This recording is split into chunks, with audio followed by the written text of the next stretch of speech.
Hello guys, mga suki. Andito naman ako, nagbabalik.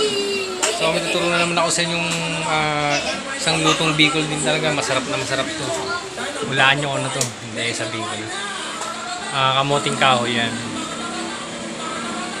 Para sa iyong manliligaw, bigay ka ng kamoteng kahoy para sagutin ka.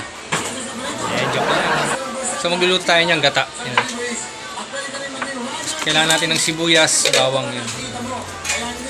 So, iwain natin siyang maliliit.